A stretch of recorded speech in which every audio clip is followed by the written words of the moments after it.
रचनाकार मुंशी प्रेमचंद। उपन्यास गोदान। भोला दुखित स्वर में बोला, तू बहुत ठीक कहती है धनिया। बेशक मुझे उसका सर काट लेना चाहिए था, लेकिन अब उतना पोरुस तो नहीं रहा। तू चलकर समझा दे। मैं सब कुछ करके हार गया। जब औरत को बस में रखने का बूता ना था तो सगाई क्यों की थी? इसी छिछालेदर के लिए? क्या सोचते थे?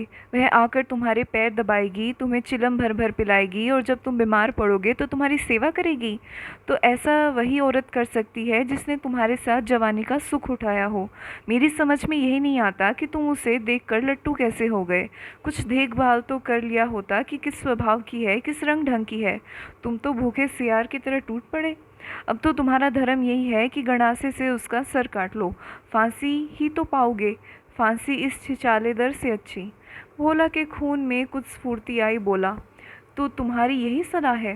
धनी बोली, हाँ, मेरी यही सलाह है। अब 150 बरस तो जियोगे नहीं, समझ लेना इतनी ही उम्र थी। होरी ने अब की जोर से फटकारा, चुप रह। बड़ी आई है वहां से सतवंती बनके। जबरदस्ती चिड़िया तक को पिंजरे में रहती नहीं। आदमी क्या रहेगा? तुम उसे छोड़ दो भोला, और समझ लो मर गई। और जाकर अपने बाल बच्चों में आराम से रहो। 2 रोटी खाओ और राम का नाम लो। जवानी के सुख अब गए। वह औरत चंचल है, बदनामी और जलन के सिवा तुम उससे कोई सुख ना पाओगे। भोला नोहरी को छोड़ दे असंभव।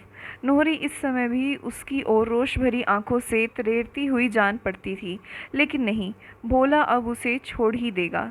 जैसा कर रही है उसका फल भोगेगा। आंखों में आंसू आ गए। बोला, होरी भैया, इस औरत के पीछे मेरी जितनी सासत हो रही है मैं ही जानता हूँ। इसी के पीछे कमाता कामता से मेरी लड़ाई हुई। बुढ़ापे में यह दाग भी लगना था, वह लग गया। मुझे रोज़ ताना देती है कि तुम्हारी तो लड़की निकल गई। मेरी लड़की निकल गई चाहे भाग गई, लेकिन अपने आदमी के साथ पड़ी तो है, उससे सुख दुख की साथिन तो है। इसी तरह तो मैंने औरत ही नहीं देखी। दूसरों के साथ तो हंसती है, मुझे देखा तो कुप्पे सा मुंह फुला लिया। मैं गरीब आदमी ठहरा, 3-4 आने रोज़ की मजदूरी करता हूँ। दूध दही मांस मछली रबड़ी मलाई कहाँ से लाऊं? भोला यहाँ से प्रतिज्ञा करके अपना घर गया।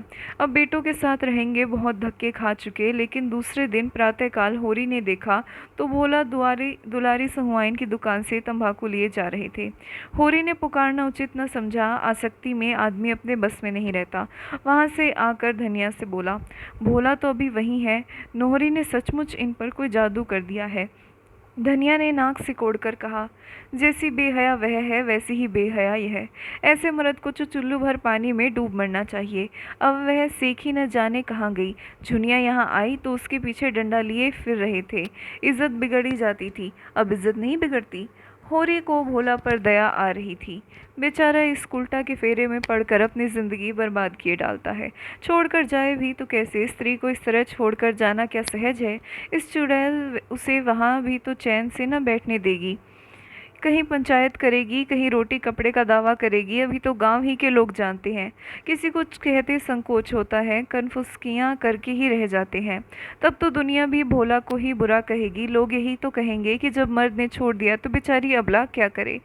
मर्द बुरा हो तो औरत की गर्दन काट लेगा, औरत बुरी हो तो मर्द के मुंह में कालिख लगा देगी। इसके 2 महीने बाद एक दिन गांव में यह खबर फैली कि नोहरी ने मारे जूतों के भोला की चांद गंजी कर दी। वर्षा समाप्त हो गई और रबी बोने की तैयारियां हो रही हैं। होरी की ऊख तो नीलाम हो गई थी। ऊख के बीज के लिए उसे रुपए न मिले और ऊख न बोई गई। उधर दाहिना बैल भी बैठाऊ हो गया था और एक नए बैल के बिना काम न चल सकता था। पुनिया का एक बैल नाले में गिरकर मर गया था तब से, और अब भी अड़चन पड़ गई थी। एक दिन पुनिया के खेत में हल जाता था, एक दिन होरी के खेत में। खेतों में जुताई जैसे होनी चाहिए वैसे न हो पाती। होरी हल लेकर खेत में गया, मगर भोला की चिंता बनी हुई थी। उसने अपने जीवन में कभी यह न सुना कि किसी स्त्री ने अपने पति को जूते से मारा हो। जूतों से क्या, थप्पड़ या घूंसे से मारने की भी कोई घटना उसे याद न आती थी। और आज नोहरी ने भोला को जूतों से पीटा और सब लोग तमाशा देखते रहे। इस औरत से कैसे उस अभागे का गला छूटे। अब तो भोला को कहीं डूब ही मरना चाहिए। जब जिंदगी में बदनामी और दुर्दशा के सिवा और कुछ ना हो तो आदमी का मर जाना ही अच्छा। कौन भोला के नाम को रोने वाला बैठा है। बेटे चाहे क्रिया कर्म कर दे, लेकिन लोग लाज के बस आंसू किसी की आंख में न आएगा। तिरसना के बस में पड़कर आदमी इस तरह अपनी ज़िंदगी चौपट करता है। जब कोई रोने वाला ही नहीं तो फिर ज़िंदगी का क्या मोह और मरने से क्या डरना। एक यह नोहरी है और यह एक चमारिन है सिलिया। देखने सुनने में उससे लाख दर्जे अच्छी। चाहे दो को खिलाकर खाए और राधिका बनी घूमे, लेकिन मजूरी करती है, भूखों मरती है और मतई के नाम पर बैठी है। और वह निर्दयी बात भी नहीं पूछता। कौन जाने धनिया मर गई होती तो आज होरी की भी यही दशा होती। उसकी मौत की कल्पना ही से होरी को रोमांच हो उठा। धनिया की मूर्ति मानसिक नेत्रों के सामने आकर खड़ी हो गई। सेवा और त्याग की देवी, जबान की तेज पर मोम जैसा हृदय। पैसे पैसे के पीछे प्राण देने वाली, पर मर्यादा रक्षा के लिए अपना सर्वस्व होम कर देने को तैयार। जवानी में वह कम रूपवती न थी। नोहरी उसके सामने क्या है, चलती थी तो रानी सी लगती थी। जो देखता था देखता ही रह जाता था। यही पटेश्वरी और झिंगुरी तब जवान थे। दोनों धनिया को देखकर छाती पर हाथ रख लेते थे। द्वार के सौ चक्कर लगाते थे। होरी उनकी ताक में रहता था, मगर छेड़ने का कोई बहाना न पाता था। उन दिनों घर में खाने पीने की बड़ी तंगी थी। पाला पड़ गया था, खेतों में भूसा तक न हुआ था। लोग झड़बेरियां खा खा कर दिन काटते थे। होरी को कहत के कैंप में काम करने जाना पड़ता था। 6 पैसे रोज़ मिलते थे। धनिया घर में अकेली ही रहती थी। कभी किसी ने उसे किसी छलिया की ओर ताकते न देखा। पटेश्वरी ने एक बार कुछ छेड़ की थी। उसका ऐसा मुंह तोड़ जवाब दिया कि अब तक न भूले। सहसा उसने माता दीन को अपनी ओर आते देखा। कसाई कहीं का, कैसा तिलक लगाए और मानो भगवान का असली भगत रंगा हुआ सियार। ऐसे ब्राह्मण को पालागन कौन करे। माता दीन ने समीप आकर कहा, तुम्हारा दाहिना तो बूढ़ा हो गया होरी, अब की सिंचाई में न ठहरेगा। कोई 5 साल हुए होंगे इसे लाए। होरी ने दाएं बैल की पीठ पर हाथ रखकर कहा, कैसा 5वां, यह 8वां चल रहा है भाई। जी तो चाहता है इसे पेंशन दे दूं, लेकिन किसान और किसान के बैल, इनको जमराज ही पेंशन दे तो मिले। इसकी गर्दन पर जुआ रखते मेरा मन कचोटता है। बेचारा सोचता होगा अभी छुट्टी नहीं, अब क्या मेरा हाड़ जोतेगा। लेकिन अपना कोई काबू नहीं। तुम कैसे चले, अब तो जी अच्छा है। माता दीन इधर 1 महीने से मलेरिया ज्वर में पड़ा रहा था। एक दिन तो उसकी नाड़ी छूट गई, चारपाई से नीचे उतार दिया गया था। तब से उसके मन में यह प्रेरणा हुई थी कि सिलिया के साथ अत्याचार करने का उसे यह दंड मिला है। जब उसने सिलिया को घर से निकाला तब वह गर्भवती थी। उसे तनिक भी दया न आई। पूरा गर्भ लेकर भी वह मजूरी करती रही। अगर धनिया ने उस पर दया न की होती तो मर गई होती। कैसी कैसी मुसीबतें झेल कर जी रही है। मजूरी भी तो इस दशा में नहीं कर सकती। अब लज्जित और द्रवित होकर वह सिलिया को होरी के हंसते 2 रुपये देने आया है। अगर होरी उसे वह रुपये दे दे तो वह उसका बहुत उपकार मानेगा। होरी ने कहा, तुम ही जाकर क्यों नहीं दे देते। माता दीन ने दीन भाव से कहा, मुझे उसके पास मत भेजो होरी, मैं तो कौन सा मुंह लेकर जाऊं। डर भी लग रहा है कि मुझे देखकर कहीं फटकार न सुनाने लगे। तुम मुझ पर इतनी दया करो, अभी मुझसे चला नहीं जाता। लेकिन इसी रुपए के लिए एक जजमान के पास कोस भर दौड़ा गया था। अपनी करनी का फल बहुत भोग चुका। इस बमहनी का बोझ अब नहीं उठाए उठता। लुक छिप कर चाहे जितने कुकर्म करो, कोई नहीं बोलता। परतच कुछ नहीं कर सकते, नहीं कुल में कलंक लग जाए। तुम उसे समझा देना दादा कि मेरा अपराध क्षमा कर दे। यह धर्म का बंधन बड़ा कड़ा होता है। जिस समाज में जन्मे और पले उसकी मर्यादा का पालन तो करना ही पड़ता है। और किसी जाति का धर्म बिगड़ जाए उसे कोई विशेष हानि नहीं होती। ब्राह्मण का धर्म बिगड़ जाए तो वह कहीं का नहीं रहता। उसका धर्म ही उसके पूर्वजों की कमाई है, उसकी वही रोटी खाता है। इस प्रायश्चित के पीछे हमारे 300 बिगड़ गए। तो जब बेधर्म होकर ही रहना है तो फिर जो कुछ करना है परतच करूँगा। समाज के नाते आदमी का अगर कुछ धर्म है तो मनुष्य के नाते भी उसका कुछ धर्म है। समाज धर्म पालने से समाज आदर करता है, मगर मनुष्य धर्म पालने से तो ईश्वर प्रसन्न होता है। संध्या समय जब होरी ने सिलिया को डरते डरते रुपए दिए तो वह जैसे अपनी तपस्या का वरदान पा गई। दुख का भार तो वह अकेले उठा सकती थी, सुख का भार तो अकेले नहीं उठता। किसी ये खुशखबरी सुनाए। धनिया से वह अपने दिल की बातें नहीं कह सकती। गांव में और कोई प्राणी नहीं जिससे उसकी घनिष्ठता हो। उसके पेट में चूहे दौड़ रहे थे। सोना ही उसकी सहेली थी। सिलिया उससे मिलने के लिए आतुर हो गई। रात भर कैसे सब्र करे। मन में एक आंधी सी उठ रही थी। अब वह अनाथ नहीं है। माता दीन ने उसकी बाँह फिर पकड़ ली। जीवन पथ में उसके सामने अब अंधेरी विकराल मुख वाली खाई नहीं, लहलहाता हुआ हरा भरा मैदान है जिसमें झरने गा रहे हैं और हिरन कुलेल कर रहे हैं। उसका रूठा हुआ स्नेह आज उन्मत्त हो गया। माता दीन को उसने मन में कितना पानी पी पी कर कोसा था। अब वह उनसे क्षमादान मांगेगी। उससे सचमुच बड़ी भूल हुई कि उसने उनको सारे गांव के सामने अपमानित किया। वह तो चमारिन है, जाति की हेठी, उसका क्या बिगड़ा। आज 10-20 लगाकर बिरादरी को रोटी दे दे, फिर बिरादरी में ले ली जाए। उस बेचारे का तो सदा के लिए धर्मनाश हो गया। वह मर जात अब उन्हें फिर नहीं मिल सकता। वह क्रोध में कितनी अंधी हो गई थी कि सबसे उनके प्रेम का ढिंढोरा पीटती फिरती। उनका तो धर्म भ्रष्ट हो गया था, उन्हें तो क्रोध था ही। उसके सर पर क्यों भूत सवार हो गया। वह अपने ही घर चली जाती तो कौन बुराई हो जाती। घर में उसे कोई बांध तो न लेता। देश माता दीन की पूजा इसलिए तो करता है कि वह नेम धर्म से रहते हैं। वही धर्म नष्ट हो गया तो वह क्यों ना उसके खून के प्यासे हो जाते। जरा देर पहले तक उसकी नज़र में सारा दोष माता दीन का था, अब सारा दोष अपना है। सहृदयता ने सहृदयता पैदा की। उसने बच्चे को छाती से लगाकर खूब प्यार किया। अब उसे देखकर लज्जा और ग्लानि नहीं होती। वह अब केवल उसकी दया का पात्र नहीं, वह अब उसके संपूर्ण मातृ स्नेह और गर्व का अधिकारी है। कार्तिक की रूपहली चांदनी प्रकृति पर मधुर संगीत की भांति छाई थी। सिलिया घर से निकली। वह सोना के पास जाकर यह सुख संवाद सुनाएगी। अब उससे नहीं रह जाता। अभी तो सांझ हुई है, डोंगी मिल जाएगा। वह कदम बढ़ाती हुई चली। नदी पर आकर देखा तो डोंगी उस पार थी और मांझी का कहीं पता नहीं। चांद घुलकर जैसे नदी में बहा जा रहा था। वह एक क्षण खड़ी सोचती रही, फिर नदी में घुस पड़ी।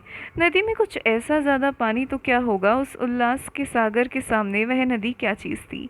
पानी पहले तो घुटनों तक था, फिर कमर तक आया, फिर अंत में गर्दन तक पहुंच गया। सिलिया डरी कहीं डूब न जाए, कहीं कोई गड्ढा न पड़ जाए, पर उसने जान पर खेल कर पाँव आगे बढ़ाया। अब वह मझधार में है। मौत उसके सामने नाच रही, मगर वह घबराई नहीं। उसे तैरना आता है। लड़कपन में इसी नदी में वह कितनी बार तैर चुकी, खड़े खड़े नदी को पार भी कर चुकी। फिर भी उसका कलेजा धक धक कर रहा है, मगर पानी कम होने लगा। अब कोई भय नहीं। उसने जल्दी जल्दी नदी पार की और किनारे पहुंचकर अपने कपड़े का पानी निचोड़ा और शीत से कांपती आगे बढ़ी। चारों तरफ सन्नाटा था। गिदड़ों की आवाज़ भी सुनाई न पड़ती थी और सोना से मिलने की मधुर कल्पना उसे उड़ाए लिए जाती थी। मगर उस गांव में पहुंचकर उसे सोना के घर जाते संकोच लगा। मथुरा क्या कहेगा, उसके घर वाले क्या कहेंगे। सोना भी बिगड़ेगी कि इतनी रात गई तो क्यों आई। देहातों में दिन भर में थके मांदे किसान सरे शाम ही सो जाते हैं। सारे गांव में सोता पड़ गया था। मथुरा के घर के द्वार बंद थे। सिलिया किवाड़ न खुलवा सकी। लोग उसे इस भेष में देखकर क्या कहेंगे। वही द्वार पर अलाव में अभी आग चमक रही थी। सिलिया अपने कपड़े सेकने लगी। सहसा किवाड़ खोला और मथुरा ने बाहर आकर पुकारा, अरे कौन बैठा है अलाव के पास। सिलिया ने जल्दी से अंचल सिर पर खींच लिया और समीप आकर बोली, मैं हूँ सिलिया। सिलिया इतनी रात गए कैसे आई। वहाँ तो सब कुशल है। हाँ सब कुशल है जी, घबरा रहा था, सोचा चलूँ सबसे भेंट करती आऊँ, दिन को तो छुट्टी ही नहीं मिलती। तो क्या नदी था कर आई है। और कैसे आती, पानी कम था। मथुरा उसे अंदर ले गया। बरोठे में अंधेरा था। उसने सिलिया का हाथ पकड़कर अपनी ओर खींचा। सिलिया ने झटके से हाथ छुड़ा लिया और रोब से बोली, देखो मथुरा, छेड़ोगे तो मैं सोना से कह दूंगी तुम मेरे छोटे बहनोई हो, यह समझ लो। मालूम होता है सोना से मन नहीं पड़ता। मथुरा ने उसकी कमर में हाथ डालकर कहा, तुम बड़ी निठुर हो सिल्लो, इस वक्त कौन देखता है। क्या मैं सोना से सुंदर हूँ। अपने भाग नहीं बखानते कि ऐसी इंद्र की परी पा गए। अब भोरा बनने का मन चला है, उससे कह दूँ तो तुम्हारा मुंह ना देखे। मथुरा लंपट नहीं था, सोना से उसे प्रेम भी था। इस वक्त अंधेरा और एकांत और सिलिया का यौवन देखकर उसका मन चंचल हो उठा। यह तंबीही पाकर होश में आ गया, सिलिया को छोड़ता हुआ बोला, तुम्हारे पैरों में पड़ता हूँ सिल्लो, उससे न कहना, अभी जो सज़ा चाहो दे दो।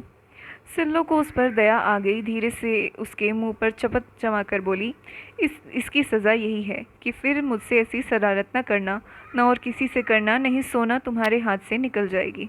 मैं कसम खाता हूँ सिल्लो, अब कभी ऐसा ना होगा। उसकी आवाज़ में याचना थी। सिल्लो का मन आंदोलित होने लगा, उसकी दया सरस होने लगी। और जो करो तो तुम जो चाहना करना। सिल्लो का मुंह उसके मुंह के पास आ गया था और दोनों की सांस और आवाज़ और देह में कंपन हो रहा था। सहसा सोना ने पुकारा, किससे बातें करते हो वहाँ? सिल्लो पीछे हट गई। मथुरा आगे बढ़कर आंगन में आ गया और बोला, सिल्लो तुम्हारे गांव से आई है। सिल्लो भी पीछे पीछे आकर आंगन में खड़ी हो गई। उसने देखा सोना यहाँ कितने आराम से रहती है, और सारी में घाट है, उस पर सुजनी का नरम बिस्तर बिछा हुआ है, बिल्कुल वैसा ही जैसा माता दीन की चारपाई पर बिछा रहता है। तकिया भी है, लिहाफ भी है, खाट के नीचे लोटे में पानी रखा हुआ है। आंगन में ज्योत्सना ने आईना सा बिछा रखा है। एक कोने में तुलसी का चबूतरा, दूसरी ओर ज्वार की ठीठों के कई बोझ दीवार से लगा कर रखे हैं। बीच में पुआलों के गट्ठे हैं, समीप ही ओखल है जिसके पास कुटा हुआ धान पड़ा हुआ है। खपरैल पर लौकी की बेल चढ़ी हुई है और कई लौकियां ऊपर चमक रही हैं। दूसरी ओर की ओसारी में एक गाय बंधी हुई है। इस खंड में मथुरा और सोना सोते हैं और लोग दूसरे खंड में होंगे। सिलिया ने सोचा, सोना का जीवन कितना सुखी है। सोना उठकर आंगन में आई, मगर सिल्लो से टूटकर गले न मिली। सिल्लो ने समझा शायद मथुरा के खड़े रहने के कारण सोना संकोच कर रही है, या कौन जाने उसे अब अभिमान हो गया हो। सिल्लो चमारिन से गले मिलने में अपना अपमान समझती हो। उसका सारा उत्साह ठंडा हो गया। इस मिलन से हर्ष के बदले उसे ईर्ष्या हुई। सोना का रंग कितना खुल गया है और देह कैसी कंचन की तरह निखर आई है। गठन भी सुडौल हो गया है। मुख पर गृहिणीत्व की गरिमा के साथ युवती की सहास छवि भी है। सिल्लो एक क्षण के लिए जैसे मंत्रमुग्ध सी खड़ी ताकती रह गई। यह वही सोना है जो सूखी सी देह लिए झोंटे खोले इधर उधर दौड़ा करती थी। महीनों सर में तेल न पड़ता, फटे चीथड़े लपेटे फिरती थी। आज अपने घर की रानी है, गले में हंसुली और हुमेल है, कानों में करण फूल और सोने की बालियां, हाथों में चांदी के चूड़े और कंगन, आंखों में काजल और मांग में सिंदूर। सिलिया के जीवन का स्वर्ग यही था, और सोना को वहां देखकर वह प्रसन्न हुई। इसे कितना घमंड हो गया, कहाँ सिलिया के गले में बाहें डाल घास चीलने जाती थी और आज सीधे ताकती भी नहीं। उसने सोचा था सोना गले लिपटकर जरा सा रोएगी, उसे आदर से बैठाएगी, उसे खाना खिलाएगी और गांव और घर की सैकड़ों बातें पूछेगी और अपने नए जन्म जीवन के अनुभव बयान करेगी। सुहाग रात और मधुर मिलन की बातें होंगी। और सोना के मुंह में दही जमा हुआ है, वह यहाँ आकर पछताई। आखिर सोना ने रूखे स्वर में पूछा, इतनी रात को कैसी चली सिल्लो? सिल्लो ने आंसुओं को रोकने की चेष्टा करके कहा, तुमसे मिलने की बहुत जी चाहता था, इतने दिन हो गए, भेंट करने चली आई। सोना का स्वर और कठोर हुआ, लेकिन आदमी किसी के घर जाता तो दिन को कि इतनी रात गए। वास्तव में सोना को उसका आना बुरा लग रहा था। वह समय उसकी प्रेम क्रीड़ा और हास विलास का था। सिल्लो ने उसमें बाधक होकर जैसे उसके सामने से परोसी हुई थाली खींच ली थी। सिल्लो निसंज्ञ भूमि की ओर ताक रही थी। धरती क्यों न फट जाती कि वह उसमें समा जाए। इतना अपमान उसने अपने इतने ही जीवन में बहुत अपमान सहा है, बहुत दुर्दशा देखी थी, लेकिन आज यह फांस जिस तरह उसके अंतःकरण में चुभ गई, वैसी कभी कोई बात न चुभी थी। गुड़ घर के अंदर मटकों में बंद रखा हो तो कितना ही मूसलाधार पानी बरसे कोई हानि नहीं होती, पर जिस वक्त वह धूप में सूखने के लिए बाहर फैलाया गया, उस वक्त तो पानी का एक छींटा भी उसका सर्वनाश कर देगा। सिलिया के अंतःकरण की सारी कोमल भावनाएं इस वक्त मुंह खोले बैठी थी कि आकाश से अमृत वर्षा होगी। वर्षा क्या, अमृत के बदले विष और सिलिया के रोम रोम में दौड़ गया। सर्पदंश के समान लहरें आई। घर में उपवास करे सो रहना और बात है, लेकिन पंगत से उठा दिया जाना तो डूब मरने की बात है। सिलिया को यहाँ एक क्षण ठहरना भी असहाय हो गया, जैसे कोई उसका गला दबाए हुए है। वह कुछ न पूछ सकी। सोना के मन में क्या है यह वह भाप रही थी। वह बाम्बी में बैठा हुआ सांप कहीं बाहर न निकल आए, इससे पहले ही वह वहाँ से भाग जाना चाहती थी। कैसे भागे, क्या बहाना करे, उसके प्राण क्यों नहीं निकल जाते। मथुरा ने भंडारे की कुंजी उठा ली थी कि सिलिया के जलपान के लिए कुछ निकाल लाए। कर्तव्य विमूढ़ सा खड़ा था। इधर सिल्लो की सांस टंगी हुई थी, मानो सर पर तलवार लटक रही हो। सोना की दृष्टि में सबसे बड़ा पाप सोना की दृष्टि में सबसे बड़ा पाप किसी पुरुष का पर स्त्री और स्त्री का पर पुरुष की ओर ताकना था। इस अपराध के लिए उसके यहाँ कोई क्षमा न थी। चोरी, हत्या, जाल, कोई अपराध इतना भीषण न था। हंसी दिल लगी को वह बुरा न समझती थी। अगर खुले हुए रूप में हो, लुके छुपे की हंसी दिल लगी को भी वह हे समझती थी। छुटपन से ही वह बहुत सी रीति की बातें जानने और समझने लगी थी। होरी को जब कभी हाट से घर आने में देर हो जाती थी और धनिया को पता लगता था कि वह दुलारी सहुआइन की दुकान पर गया था, चाहे तंबाकू लेने ही क्यों न गया हो, तो वह कई कई दिन तक होरी से बोलती न थी, न घर का काम करती थी। एक बार इसी बात पर वह अपने नहर भाग गई थी। यह भावना सोना में और तीव्र हो गई। जब तक उसका विवाह न हुआ था यह भावना उतनी बलवती न थी, पर विवाह हो जाने के बाद तो उसने व्रत का रूप धारण कर लिया। ऐसे स्त्री पुरुषों की अगर खाल भी खींच लाए तो उसे दया न आती। प्रेम के लिए दाम्पत्य के बाहर उसकी दृष्टि में कोई स्थान न था। स्त्री पुरुष का एक दूसरे के साथ जो कर्तव्य है, इसी को वह प्रेम समझती थी। फिर सिल्लो से उसका बहन का नाता था। सिल्लो को वह प्यार करती थी, उस पर विश्वास करती थी। वहीं सिल्लो आज उससे विश्वासघात कर रही है। मथुरा और सिल्लो में अवश्य ही पहले से साठगांठ होगी। मथुरा उससे नदी के किनारे खेतों में मिलता होगा और आज वह इतनी रात गई नदी पार करके इसलिए आई है। अगर उसने इन दोनों की बातें न सुन ली होती तो उसे खबर तक न होती। मथुरा ने प्रेम मिलन के लिए यही अवसर सबसे अच्छा समझा होगा। घर में सन्नाटा जो है, उसका हृदय सब कुछ जानने के लिए विकल हो रहा था। वह सारा रहस्य जान लेना चाहती थी, जिससे अपनी रक्षा के लिए कोई विधान सोच सके। और यह मथुरा यहाँ क्यों खड़ा है? क्या वह उसे कुछ बोलने भी न देगा? उसने रोष से कहा, तुम बाहर क्यों नहीं जाते या यहीं पहरा देते रहोगे? मथुरा बिना कुछ कहे बाहर चला गया। उसके प्राण सूखे जाते थे कि कहीं सिल्लो सब कुछ कह न डाले, और सिल्लो के प्राण सूखे जाते थे कि अब वह लटकती हुई तलवार सर पर गिरा जाती है। तब सोना ने बड़े गंभीर स्वर से सिल्लो से पूछा, देखो सिल्लो, मुझसे साफ साफ बता दो, नहीं मैं तुम्हारे सामने यही अपने गर्दन पर गंडासा मार लूँगी, फिर तुम मेरी सोत बनकर राज करना। देखो, गंडासा वह सामने पड़ा है, एक मयान में दो तलवारें नहीं रह सकती। उसने लपक कर सामने आंगन में से गंडासा उठा लिया और उसके हाथ में लिए, फिर बोली, यह मत समझना कि मैं खाली धमकी दे रही हूँ। क्रोध में मैं क्या कर बैठूँ नहीं कह सकती, साफ साफ बता दो। सिलिया काँप उठी। एक एक शब्द उसके मुँह से निकल पड़ा मानो ग्रामोफोन में भरी हुई आवाज़ हो। वह एक शब्द भी न छिपा सकी। सोना के चेहरे पर भीषण संकल्प खेल रहा था, मानो खून सवार हो। सोना ने उसकी ओर बर्छी की सी चुभने वाली आंखों से देखा और मानो कटार का आघात करती हुई बोली, ठीक ठीक कहती हो, बिल्कुल ठीक। अपने बच्चे की कसम, कुछ छिपाया तो नहीं? अगर मैंने रत्ती भर छिपाया हो तो आंखें फूट जाएं। तुमने उस पापी को लात क्यों नहीं मारी? उसे दांत क्यों नहीं काट लिया? उसका खून क्यों नहीं पी लिया? चिल्लाई क्यों नहीं? सिल्लो क्या जवाब दे? सोना ने उन्मादनी की भांति अंगारे की सी आंखें निकाल कर कहा, बोलती क्यों नहीं? क्यों तूने उसकी नाक दांत से नहीं काट ली? क्यों नहीं दोनों हाथों से उसका गला दबा दिया? तब मैं तेरे चरणों पर सर झुकाती। अब तो तुम मेरी आंखों में हरजाई हो, निरी बेसवा। अगर यही करना था तो माता दीन का नाम क्यों कलंकित कर रही है? क्यों किसी को लेकर बैठ नहीं जाती? क्यों अपने घर नहीं चली जाती? यही तो तेरे घर वाले चाहते हैं। तू उपले और घास लेकर बाजार जाती, वहाँ से रुपए लाती और तेरा बाप बैठा उसी रुपए की ताड़ी पीता। फिर क्यों उस ब्राह्मण का अपमान कराया? क्यों उसकी आबरू में बट्टा लगाया? क्यों सतवंती बनी बैठी हो? जब अकेले नहीं रहा जाता तो किसी से सगाई क्यों नहीं कर लेती? क्यों नदी तालाब में डूब नहीं मरती? क्यों दूसरों के जीवन में विष घोलती है?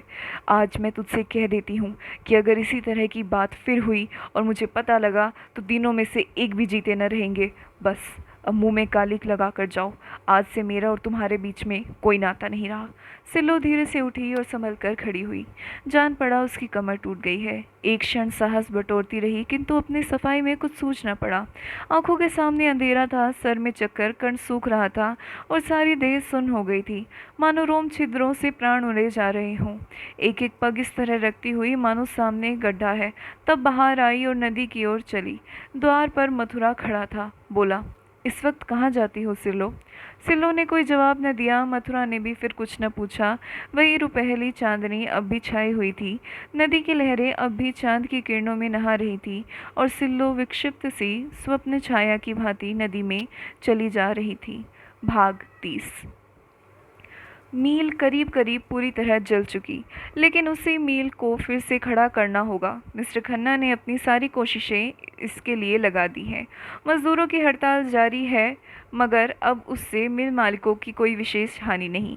नए आदमी कम वेतन पर मिल गए हैं और जी तोड़ कर काम करते हैं, क्योंकि उनमें सभी ऐसे हैं जिन्होंने बेकारी के कष्ट भोग लिए हैं और अब अपना बस चलते ऐसा कोई काम करना नहीं चाहते जिससे उनकी जीविका में बाधा पड़े। चाहे जितना काम लो, चाहे जितनी कम छुट्टियां दो, उन्हें कोई शिकायत नहीं। सिर झुकाए बैलों की तरह काम में लगे रहते हैं। घुड़कियां, गालियां, यहाँ तक कि डंडों की मार भी उन्हें ग्लानि नहीं पैदा करती। और अब पुराने मजदूरों के लिए इसके सिवा कोई मार्ग नहीं रह गया कि वह इसी घटी हुई मजदूरी पर काम करने आए और खन्ना साहब की खुशामद करे। पंडित ओंकारनाथ पर तो उन्हें अब रत्ती भर भी विश्वास नहीं। उन्हें वे अकेले दुकेले पाएं तो शायद उनकी बुरी गत बनाए। पर पंडित जी बहुत बचे हुए रहते हैं। चिराग जलने के बाद अपने कार्यालय से बाहर नहीं निकलते और अफसरों की खुशामद करने लगे हैं। मिर्ज़ा खुर्शीद की धाक अब भी ज्यों की त्यों है, लेकिन मिर्ज़ा जी इन बेचारों का कष्ट और उसके निवारण का अपने पास कोई उपाय न देखकर दिल से चाहते हैं कि सब के सब बहाल हो जाए, मगर इसके साथ ही नए आदमियों के कष्ट का ख्याल करके जिज्ञासुओं से यही कह दिया करते हैं कि जैसी इच्छा हो वैसा करो। मिस्टर खन्ना ने पुराने आदमियों को फिर नौकरी के लिए इच्छुक देखा तो और भी अकड़ गए। हालांकि वह मन से चाहते थे कि इस वेतन पर पुराने आदमी नयों से कहीं अच्छे हैं। नए आदमी अपना सारा जोर लगाकर भी पुराने आदमियों के बराबर काम नहीं कर सकते। पुराने आदमियों में अधिकांश तो बचपन से ही मिल के काम करने में अभ्यस्त थे और खूब मजे हुए। नए आदमियों में अधिकतर देहातों के दुखी किसान थे, जिन्हें खुली हवा और मैदान में पुराने ज़माने के लकड़ी के औजारों से काम करने की आदत थी। मिल के अंदर उनका दम घुटता था और मशीनरी के तेज चलने वाले पुर्जों से उन्हें भय लगता था। आखिर जब पुराने आदमी खूब परास्त हो गए तब खन्ना उन्हें बहाल करने पर राजी हुए, मगर नए आदमी इससे भी कम वेतन पर भी काम करने के लिए तैयार थे और अब डायरेक्टरों के सामने यह सवाल आया था कि वह पुरानों को बहाल करें या नयों को रहने दें। डायरेक्टरों में आधे तो नए आदमियों का वेतन घटाकर रखने के पक्ष में थे, आधों की यह धारणा थी कि पुराने आदमियों को हाल के वेतन पर रख लिया जाए। थोड़े से रुपये ज़्यादा खर्च होंगे ज़रूर, मगर काम उससे कहीं ज़्यादा होगा। खन्ना मिल के प्राण थे, एक तरह से सर्वे सर्वा। डायरेक्टर तो उनके हाथ की कठपुतलियां थीं।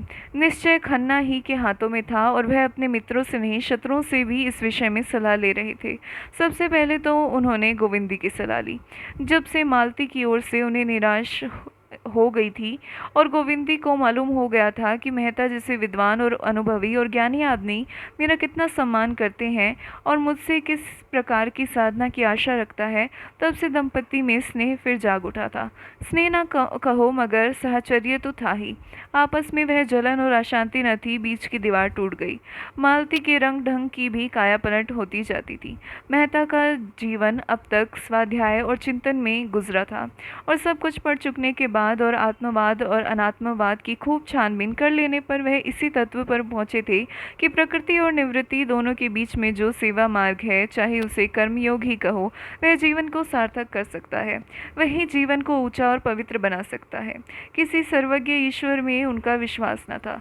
यद्यपि वह अपनी नास्तिकता को प्रकट न करती थी, इसीलिए कि इस विषय में निश्चित रूप से कोई मत स्थिर करना वह अपने लिए असंभव समझते थे। पर यह धारणा उनके मन में दृढ़ हो गई थी कि प्राणियों के जन्म मरण, सुख दुख, पाप पुण्य में कोई ईश्वरीय विधान नहीं है। उनका ख्याल था कि मनुष्य ने अपने अहंकार में अपने को इतना महान बना लिया है कि उसके हर एक काम की प्रेरणा ईश्वर की ओर से होती है। इसी तरह वह टिड्डियां भी ईश्वर को उत्तरदायी ठहराती होंगी, जो अपने मार्ग में समुद्र आ जाने पर अरबों की संख्या में नष्ट हो जाती हैं। मगर ईश्वर के यह विधान इतने अगेय हैं कि मनुष्य की समझ में नहीं आते, तो उन्हें मानने से ही मनुष्य को क्या संतोष मिल सकता है। ईश्वर की कल्पना का एक ही उद्देश्य उनकी समझ में आता था और वह था मानव जीवन की एकता। एकात्मवाद या सर्वात्मवाद या अहिंसा तत्व को वह आध्यात्मिक दृष्टि से नहीं, भौतिक दृष्टि से ही देखते थे। यद्यपि इन तत्वों का इतिहास के किसी काल में भी आधिपत्य नहीं रहा, फिर भी मनुष्य जाति के सांस्कृतिक विकास में उनका स्थान बड़े महत्व का है। मानव समाज की एकता में मेहता का दृढ़ विश्वास था। मगर इस विश्वास के लिए उन्हें ईश्वर तत्व के मानने की ज़रूरत न मालूम होती थी। उनका मानव प्रेम इस आधार पर अवलंबित न था कि प्राणी मात्र में एक आत्मा का निवास है। द्वैत और अद्वैत व्यवहारिक महत्व के सिवा वह और कोई उपयोग न समझते थे, और वह व्यवहारिक महत्व उनके लिए मानव जाति को एक दूसरे के समीप लाना, आपस के भेदभाव को मिटाना, भ्रातृभाव को दृढ़ करना ही था। यह एकता, यह अभिन्नता उनकी आत्मा में इस तरह जम गई थी कि उनके लिए किसी आध्यात्मिक आधार की सृष्टि उनकी दृष्टि में व्यर्थ थी, और एक बार इस तत्व को पाकर वह शांत न बैठ सकते। स्वार्थ से अलग अधिक से अधिक काम करना उनके लिए आवश्यक हो गया था। इसके बगैर उनका चित्त शांत न हो सकता था। यश, लाभ या कर्तव्य पालन के भाव उनके मन में आते ही न थे। इनकी तुच्छता ही उन्हें इनसे बचाने के लिए काफ़ी थी। सेवा ही अब उनका स्वार्थ होती जाती थी, और उनकी इस उदार वृत्ति का असर अज्ञात रूप से मालती पर भी पड़ता जाता था। अब तक जितने मर्द उसे मिले सभी ने उसकी विलास वृत्ति को ही उकसाया। उसकी त्याग वृत्ति दिन दिन क्षीण होती जाती थी, पर मेहता के संसर्ग में आकर उसकी त्याग भावना सजग हो उठी। सभी मनस्वी प्राणियों में यह भावना छिपी रहती है और प्रकाश पाकर चमक उठती है। आदमी अगर धन या नाम के पीछे पड़ता है तो समझ लो कि अभी तक वह किसी परिष्कृत आत्मा के संपर्क में नहीं आया। मालती अब अक्सर गरीबों के घर बिना फीस लिए मरीजों को देखने चली जाती थी। मरीजों के साथ उसके व्यवहार में मृदुता आ गई थी। हाँ, अभी तक वह शौक श्रृंगार से अपना मन न हटा सकती। रंग और पाउडर का त्याग उसे अपने आंतरिक परिवर्तनों से कहीं ज़्यादा कठिन जान पड़ता।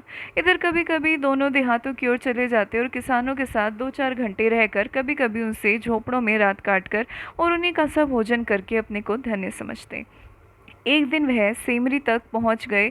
घूमते फिरते बिलारी जा निकले। होरी द्वार पर बैठा चिलम पी रहा था कि मालती और मेहता आकर खड़े हो गए। मेहता ने होरी को देखते ही पहचान लिया और बोला, यही तुम्हारा गांव है?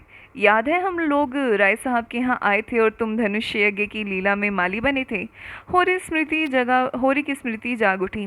पहचाना और पटेश्वरी के घर की ओर कुर्सियाँ लाने चला। मेहता ने कहा, कुर्सियों की कोई काम नहीं, हम लोग इसी खाट पर बैठ जाते। यहाँ कुर्सी पर बैठने नहीं, तुमसे कुछ सीखने आए हैं। दोनों खाट पर बैठे होरी हतबुद्धि सा खड़ा था। इन लोगों की क्या खातिर करे? बड़े बड़े आदमी हैं, उनकी खातिर करने लायक उसके पास है ही क्या? आखिर उसने पूछा, पानी लाऊं? मेहता ने कहा, हाँ, प्यास तो लगी है, कुछ मीठा भी लेता आऊं? लाओ अगर घर में हो। होरी घर में मीठा और पानी लेने गया, तब तक गांव के बालकों ने आकर इन दोनों आदमियों को घेर लिया और लगे निरखने, मानो चिड़िया घर के अनोखे जंतु आ गए हों। सिल्लो बच्चे को लिए किसी काम से चली जा रही थी। इन दोनों आदमियों को देखकर कौतूहलवश ठिठक गई। मालती ने आकर उससे बच्चे को गोद में ले लिया और प्यार करती हुई बोली, कितने दिनों का है? सिल्लो को ठीक न मालूम था। एक दूसरी औरत ने बताया, कोई साल भर का होगा। क्यों री? सिल्लो ने समर्थन किया। मालती ने विनोद किया, प्यारा बच्चा है, इसे हमें दे दो। सिल्लो ने गर्व से फूल कर कहा, आप ही का तो है, लो, मैं इसे ले जाऊं? ले जाइए, आपके साथ रहकर आदमी हो जाएगा। गांव की ओर महिलाएं आ गई, मालती को होरी के घर में ले गई। यहाँ मर्दों के सामने मालती से वार्तालाप करने का अवसर उन्हें न मिलता। मालती ने देखा, खाट बिछी है और उस पर एक दरी पड़ी हुई है जो पटेश्वरी के घर से मांग कर आई थी। मालती जाकर बैठी। संतान रक्षा और शिशु पालन की बातें होने लगी। औरतें मन लगाकर सुनती रही। धनिया ने कहा, यहाँ यह सब सफाई और संयम कैसे होगा सरकार? भोजन तक का ठिकाना तो है नहीं। मालती ने समझाया, सफाई में कुछ खर्च नहीं, केवल थोड़ी सी मेहनत और होशियारी से काम चल सकता है। दुलारी सहुआइन ने पूछा, यह सारी बातें तो तुम्हें कैसे मालूम हुई सरकार? आपका तो अभी ब्याह ही नहीं हुआ। मालती ने मुस्कुराकर पूछा, तुम्हें कैसे मालूम हुआ कि मेरा ब्याह नहीं हुआ है? सभी स्त्रियां मुंह फेर कर मुस्कुराई। पुनिया बोली, भला यह भी छिपा रहता है? मिस साहब, मुंह देखते ही पता चल जाता है। मालती ने झेपते हुए कहा, इसलिए ब्याह नहीं किया कि आप लोगों की सेवा कैसी करती। सबने एक स्वर में कहा, धन्य हो सरकार, धन्य हो। सिलिया मालती के पांव दबाने लगी। सरकार कितनी दूर से आई हैं, थक गई होगी। मालती ने पांव खींचकर कहा, नहीं नहीं, मैं थकी नहीं हूँ, मैं तो हवा गाड़ी पर आई हूँ। मैं चाहती हूँ आप लोग अपने बच्चे लाएं तो मैं उन्हें देखकर आप लोगों को बताऊँ कि आप इन्हें कैसे तंदुरुस्त और निरोग रख सकती हैं। ज़रा देर में 20-25 बच्चे आ गए। मालती उनकी परीक्षा करने लगी। कई बच्चों की आंखें उठी थी, उनकी आंखों में दवा डाली। अधिकतर बच्चे दुर्बल थे, जिसका कारण था माता पिता को भोजन अच्छा न मिलना। मालती को यह जानकर आश्चर्य हुआ कि बहुत कम घरों में दूध होता है, घी के तो सालों दर्शन नहीं होते।